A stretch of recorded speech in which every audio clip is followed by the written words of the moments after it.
Good evening and welcome to News Tonight, where we get you all the biggest news and events from across India and the world. I'm Tina Jha. First, the headlines at the top of this hour. After rescuing over 16,000 people in the last 16 days, Navy ends Operation Madad in flood-hit Kerala. 3,000 squads formed to clean houses and public places in the state, focused now on providing clean water and medicines.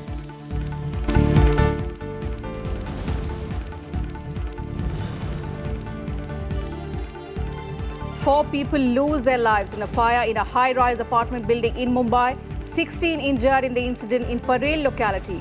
Many trapped residents evacuated using a crane.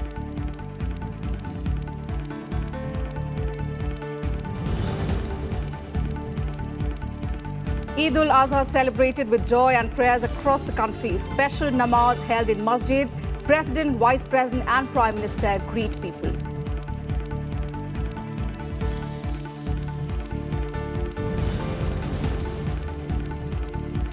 Team India keeps 5-match series alive by winning the Trent Bridge Test. Virat Kohli dedicates victory to the people of Kerala, becomes second most successful captain of India, winning 22 of the 38 tests he has captained so far.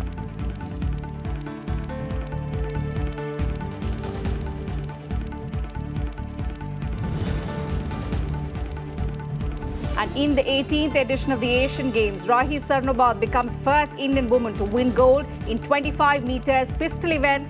India bags 4 bronze medals in Wushu. Medal tally now 15, including 4 golds.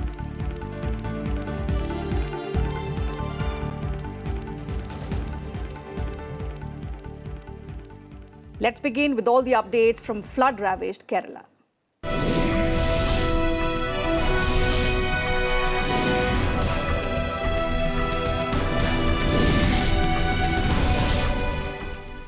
The Navy has called off its 14-day-long rescue operation in the flood-ravaged state of Kerala. During personnel rescued a total of 16,005 people during Operation Madad. Meanwhile, the government has announced that all donations to the Prime Minister's National Relief Fund and the Kerala Chief Minister's Distress Relief Fund are tax-free, while contributions to NGOs meant for Kerala flood victims will get 50% income tax rebate. Private donations from abroad to Kerala flood victims have no restrictions if they follow certain rules and routes, even though India as a policy does not accept any donation from foreign governments for disaster victims. Banks in the state have also decided to reschedule loans and not levy service charges and fees for issuing new checkbooks to customers affected by the floods. സേനകളൊക്കെ ഇവിടെ ഒരു ജനകീയ സേനകളായി മാറുന്നതാണ്. അവരുടെ മനുഷ്യസ്നേഹത്തിൻ്റെ ഉജ്ജ്വല മുഹൂർത്തങ്ങൾ കേരള ജനതയ്ക്ക് നേരിട്ട് കാണാൻ കഴിയും. മനുഷ്യസാധ്യമായ എല്ലാ ശേഷിയും ഉപയോഗിച്ചുകൊണ്ട് അവർ നടത്തിയ സേവനത്തിന് നാടിൻ്റെ നന്ദിയും സ്നേഹവായ്പും പ്രകടിപ്പിക്കേണ്ടതുണ്ട്. With the help it is getting from everywhere, Kerala is slowly but surely getting back to its feet. Homeward bound to pick up the pieces of their lives, the average Malayali is overwhelmed, to say the least. First, there is the devastation to contend with, and then the massive task of cleaning up the slush that has settled into their homes. Documents have been lost. All their belongings have been washed away. They realize that life will have to be built up from scratch. Losses that are difficult to contend with.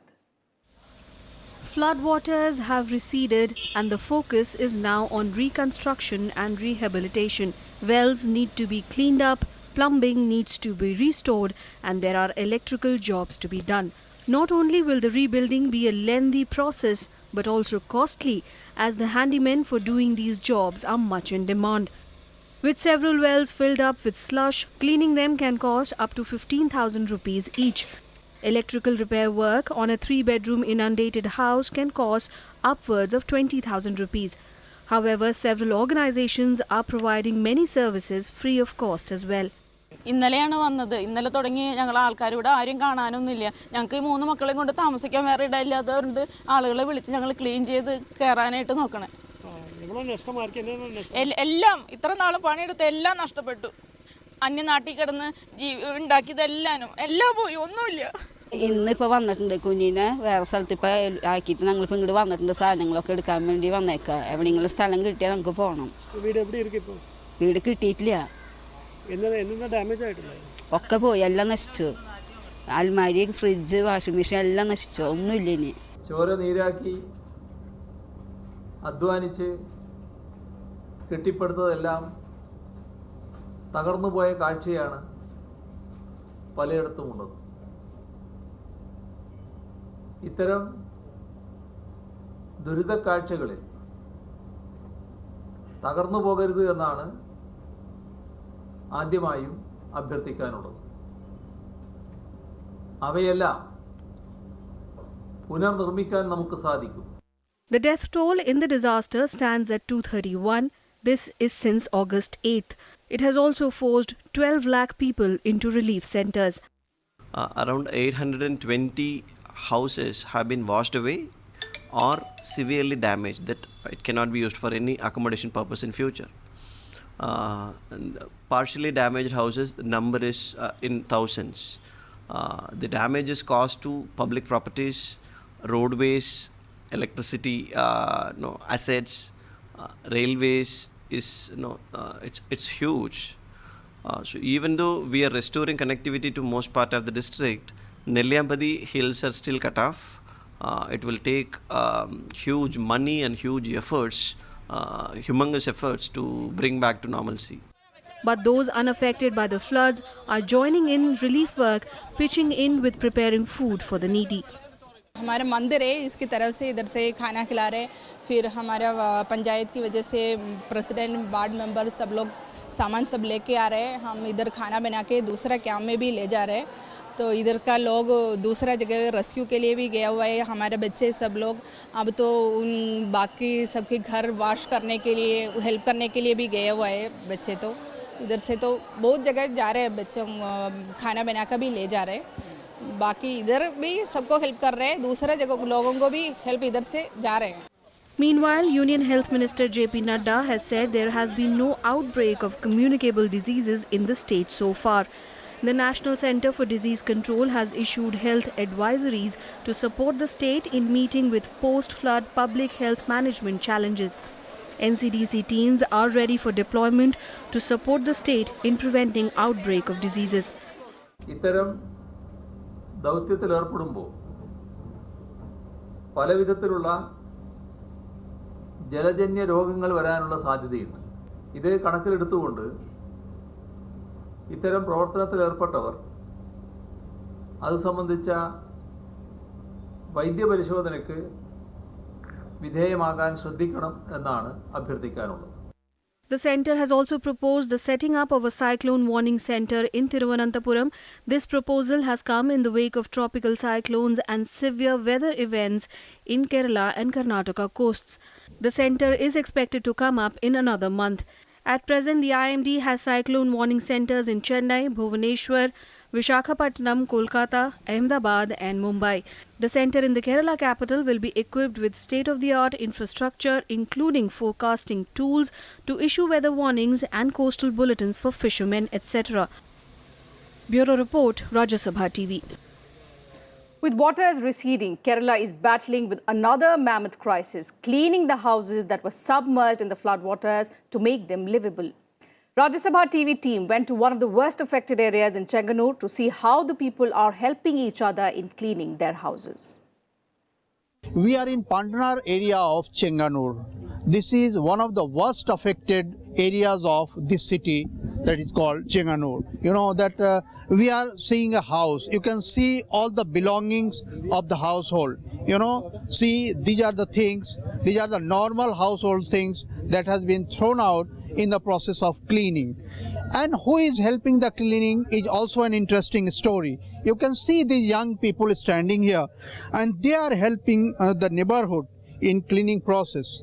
And I think that this young man is one of the persons who is leading this cleaning process in this area. What is your name? My name is Abhilash. I am in Pantanadu. This is the most flood coming from area from as you can see in the total area. And This is your house. Whose house is this? my friend house. Who is your friend? I lost my house and ये तो मेरा घर है Okay. तो मेरा कहाँ तक पानी हो गया था आपके घर? मेरे घर को तो इसमें है ना इधर इधर तो मेरा गाड़ी है ना ये गाड़ी है ना ये तो मेरा है Okay. तो सबसे ऊपर है ना उतना वो लेवल तक पानी है मेरा You called people to help you in this process. बहुत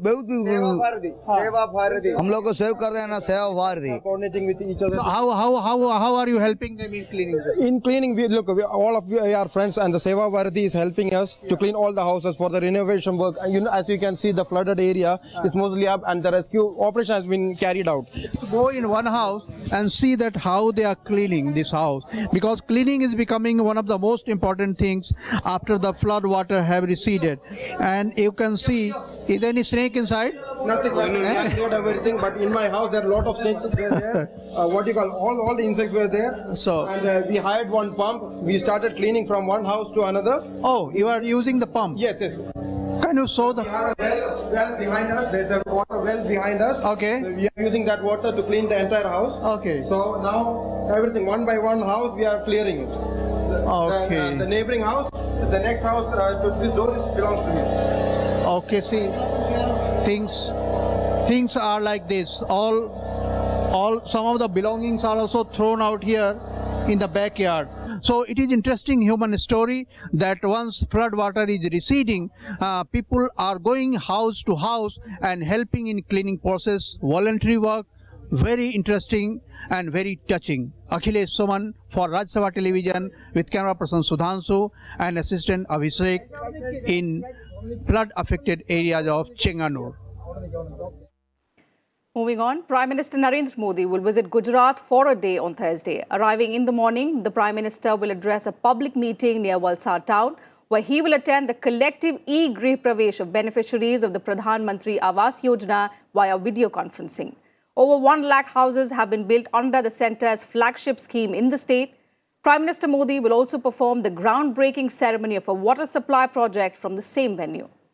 The Prime Minister will then visit Junagadh town in Saurashtra to inaugurate various projects, including a government hospital, 13 projects of the Junagadh Municipal Corporation, and a milk processing plant at Kokara.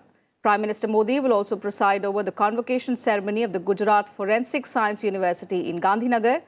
Before returning to Delhi, he will attend the meeting of the Somnath Temple Trust in the evening.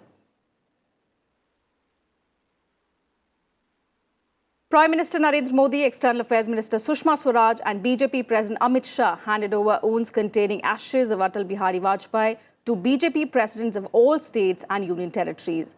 The ashes of the former Prime Minister will be immersed in over 100 rivers across the country following a procession. The Asthi Kalash Yatra in all the states of the country so that citizens could offer their tributes to the popular leader. Atal ji एक राष्ट्र पुरुष है। अटल जी किसी party के नहीं, इस देश की विचारधारा का प्रतीक है और मैं समझता हूं कि देश का जन जन उनके प्रति अपनी श्रद्धा प्रकट करता है और सबकी इच्छा थी देश भर के लोगों की कि उनकी अस्थियां प्रमुख नदियों में प्रभावित की जाए और इसीलिए ये अस्थियों का विसर्जन सारे देश में हो रहा है। Meghalaya Chief Minister Conrad Sangma will be decided when the state goes for by-elections in 2 assembly constituencies on Thursday. Voting will take place from 7 a.m. to 5 p.m. and the counting of votes will be held on the 27th of August. Sangma, currently a member of parliament from Tura, is contesting from the South Tura seat in West Garo Hills district on ruling NPP ticket to enter the state assembly. He became the chief minister on the 6th of March with the support of regional parties as well as the BJP.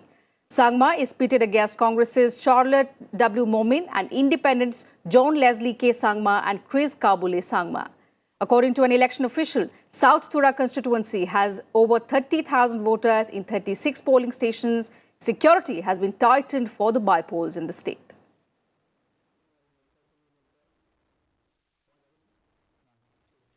Aam Aadmi Party leader Ashish Khetan has quit the party. In a Facebook post, Khetan said he is completely focused on his legal practice and not involved in active politics at the moment.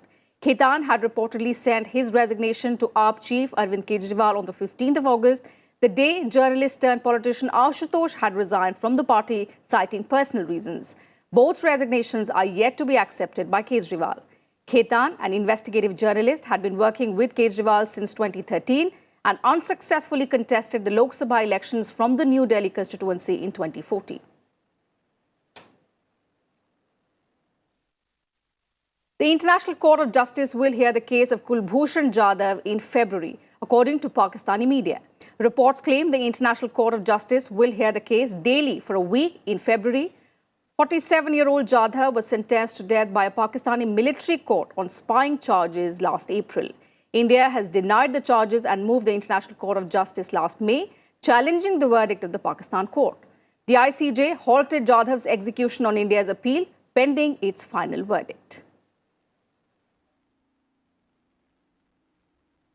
4 people, including an elderly woman, died and 16 were injured in a fire that broke out at a high-rise apartment building in the posh Dadar area of Mumbai. Nearly 3,000 people were rescued from the 17-story Crystal Tower building after the blaze erupted on the 12th floor. The building does not have the mandatory occupation certificate granted by the BMC, but it was already occupied by about 58 flat owners, according to the civic body. Also, according to officials, renovation work was underway on the affected floor, and the exact reason for the blaze would be known only after a proper investigation.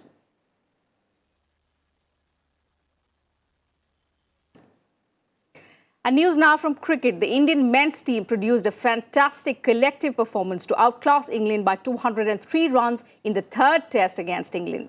Needing only a wicket on the final morning, India completed the formalities in just 2.5 overs as England were all out for 317, well short of the mammoth victory target of 521 runs. India now trail England 1-2. The win also enabled skipper Virat Kohli to surpass Sourav Ganguly with 22 test wins.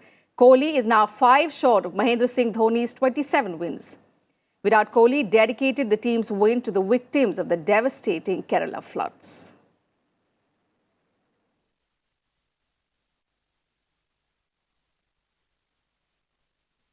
And now news from the ongoing Asian Games.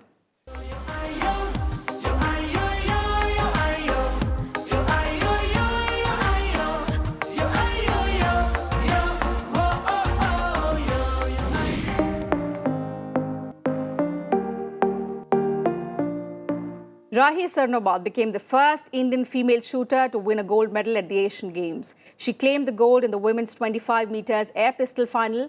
However, Manu Bhaker crashed out of the same event. Rahi defeated Thailand's Nafaswan Yangpai-boon in the shoot-off after both were tied at 34 points following 10 series of 5 shots each. In Wushu, India won 4 bronze medals. Nauram Roshabina Devi won bronze after losing to her Chinese opponent Tsai Ying-ying in women's Sanda 60 kg semi-finals, while Santosh Kumar won bronze in the 56 kg category. Surya Bhanu Pratap Singh and Narendra Grewal won bronze in the 60 kg and 65 kg category, respectively. In the men's hockey, India defeated Hong Kong 26-0 to break their 86-year-old record of the biggest win margin. The previous best came at the 1932 Olympics when Team India beat USA 24-1. In tennis, India's top-ranked women's singles player Ankita Raina confirmed a singles medal in women's tennis for India after she reached the semi-finals. Ankita defeated Yudis Chong of Hong Kong 6-4, 6-1 in their quarter-final match to assure India of a medal.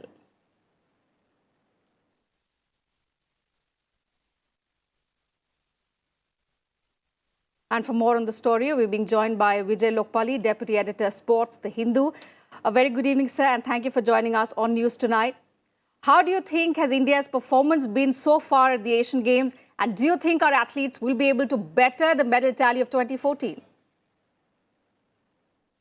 I think that's what the intention was when they left India, and if you see the first 3 days, maybe there may have been a couple of disappointments, but the youth, the young shooters, Rahi and Saurabh, they've done exceptionally well, yes. And India is on course to better its previous Asian Games performances.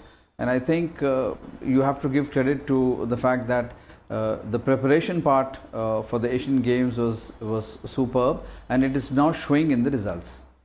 Of course. So also, as the games progress, what do you think, what are the other events in which India can expect medals? Well, you can expect medals in athletics, you can expect medals in tennis, definitely, and then you've got the hockey, men and women gold, kabaddi. India has been the winner of all kabaddi golds so far. So I think the events, but full marks to and hats off to these two young shooters who have shown the way that if you have perseverance, you have the right concentration and dedication, you can do wonders in any sporting field. Sure. Also, let's talk about cricket. You know, it's been an emphatic performance from Team India. What do you think? How does the rest of the series look for the team at the moment? I think you can now only look at the positive side of this victory after having lost the first two test matches and disappointing, which was quite disappointing for the cricket fans. But this victory, the dominance which the Indians managed at Trent Bridge, I think it augurs well for the next two test matches, and if they keep on performing like this, if they go on to improve, they'll probably go on to win the series, something which Don Bradman's team did many years ago. Also, sir, it's Kohli's performance as skipper. It's been outstanding. It was the team's 22nd win under him, and he is now only the second most successful captain. Kohli had a huge question mark before him when he went, because all the critics, they wanted him to perform in England, remembering that he had failed amazing, exceptionally in the previous tour. But this, he was determined, he was prepared, he was supposed to go and play county cricket, missed it, and look at the way he has motivated the side. He has led by example, and the whole entire cricket world is hailing him as a leader. And from here, I think he can only go on to become one of the legends and greats of the game. Certainly, sir. Many thanks for joining us with those details. Going back to the Asian Games, India is placed 7th in the medals tally with 15 medals comprising 4 gold, 3 silver and 8 bronze. While China with 82 medals, including 37 gold, tops the medals tally, followed by Japan with 68 medals, including 20 gold. South Korea is placed 3rd on the medal tally with 49 medals, including 11 golds.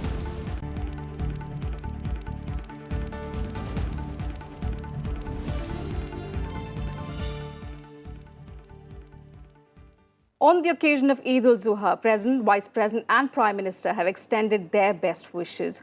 President Ramnath Kovind greeted fellow citizens on the occasion of Eid al-Zuha. In his message, Kovind extended good wishes to Muslim brothers and sisters in the country as well as abroad. In a tweet, Vice President Venkaiah Naidu said that Eid al-Zuha symbolizes the spirit of sacrifice and compassion in our lives. Meanwhile, Prime Minister Modi expressed hope that the day will deepen the spirit of compassion and brotherhood in the society.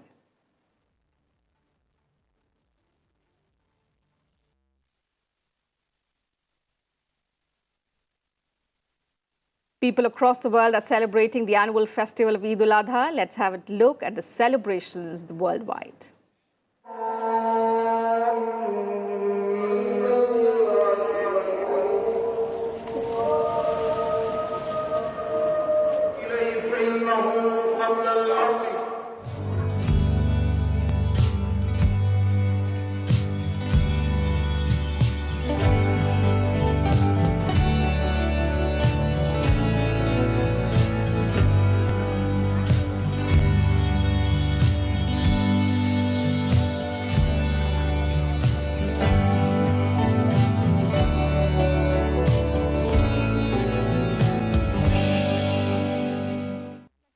This bulletin. Thanks for your time.